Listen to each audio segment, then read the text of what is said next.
What's up everybody? Another beautiful day on the Dragon Isles, and today we'll be taking a look at a Devastation Evoker build and gameplay on max level in Dragonflight, featuring Deathwing swoops and Pyre blasts. Now if you have no clue at all about Devastation Evokers, I recommend checking my Evoker pre-patch video where I go over how their toolkit works. Now in essence, Devastation Evokers either revolve around spamming Living Flame and Disintegrate or Assert Strike and Pyres, depending on amount of targets you're facing. Then you build around that. This build is more of a mix if you will, so it works well on both single target and AOE, so it's great for dungeons. So for this, starting off with the red magic side of things, we have dense energy, so Pyre costs less volatility so that Pyre has a chance to flare up and explode again on a nearby target for more AOE. Heat wave, so our fire breath deals 40% more damage, and catalyze, so that Disintegrate makes the fire breath dot take 100% more often. Then we have Font of Magic for 1 extra rank on empower spells. Burnout, so that fire breath has a chance to make Living Flame cast instant. Feed the Flame, so that consuming Essence Burst procs reduces fire breath cooldown by 2 seconds. Fire breath slaps tremendously hard, especially on AOE, but it also empowers Living Flame to be instant and cleave, as well as extends our cooldown Dragon Rage, and getting more fire breath CDR allows us to extend Dragon Rage a lot more. Now moving on to the blue side of things, we have Eternity Surge, Arcane Intensity for single target, or Lay Waste for even more AOE. Arcane Intensity increases our single target spender's damage, and Lay Waste increases our AOE burst cooldown's damage. Then we have Essence Attunement, so we can have 2 stacks of Essence Burst, which smooths out the rotation a bit and allows us to pool resources for burst window setups on both AOE and single target. Then we have Eternity Span, so that Eternity Surge and Shattering Star hits twice as many targets, so we can fire off Eternity Surge on up to 8 targets. Then specking into Shattering Star for some single target and low target cleave, which is a big slap that hits up to 2 targets and increases their damage taken from you by 20%. And for some burst, we will take Onyx Legacy, which reduces your Deep Breath cooldown down to 1 minute. And combined, Deep Breath does a ton of damage on AOE, can stun if specced into, plus Deathwing swoop. You'll also pick up Charged Blast, so that our blue damage spell increases our next Pyre's damage by 5%, which stacks up to 20 times, setting us up for those juicy Pyre blasts. And Causality, so that Essence abilities, Pyre and Disintegrate, reduces Eternity Surge cooldown by 1 sec to help with the Dragon Rage extend. And we will of course pick up the major cooldown Dragon Rage and improve it with Animosity, so we can extend its duration with empower spells. And Tyranny, so that during Dragon Rage and Deep Breath we gain maximum benefit from our mastery, making Dragon Rage an extremely powerful cooldown as it's an insane damage increase, and we can extend it by a lot. It makes for some fun synergy in gameplay. We'll also pick up Scintillation, so that Disintegrate has a 15% chance per tick to fire off rank 1 Eternity Surges at 60% effectiveness, making you slap away Eternity Surges pretty much on every Disintegrate, which is great for single target or priority target damage. Hoarded Power, so that Essence Burst has a 20% chance to not be consumed for some RNG spice in the mix. Then lastly, we have Spellweaver's Dominance.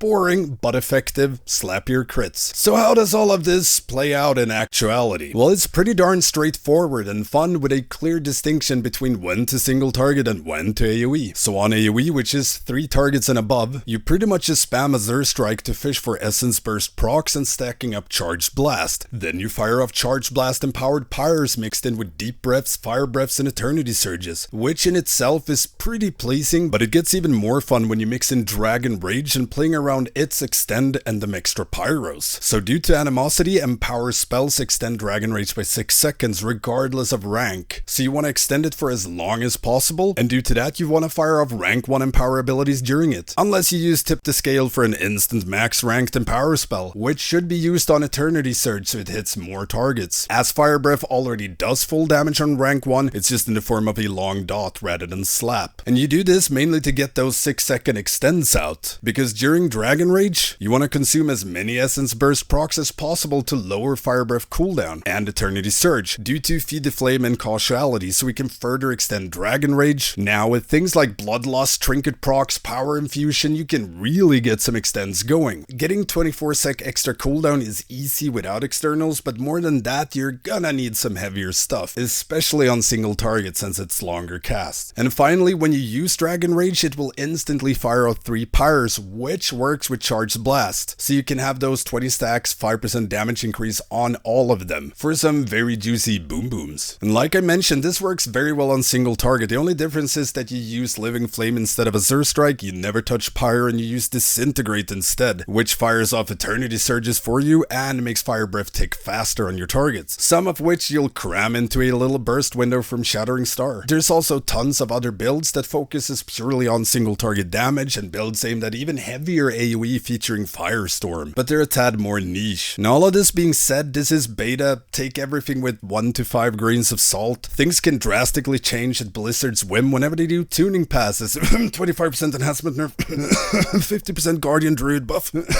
I doubt they'll change anything playstyle wise that'd make this build not work, but tuning might make it so that 1 or 2 talents shift here and there. You never know. Let me know in the comments what you think about the Devastation build. Any Evoker hypers out there? Don't forget the usual stuff: like, comment, subscribe, and ring that notification bell. It really helps me out, and I'm pumping out a ton of videos right now. I stream progression and testing on Twitch, Stankie Gaming. Make sure to check out my Patreon if you want to help support me, my work, and my goal of upgrading my computer to help out with my video making. As a patron, you get access to the Stankie Gaming Discord, where you can get help with anything raiding or PvE related. And yeah, thank you all for watching, and I will see you next time.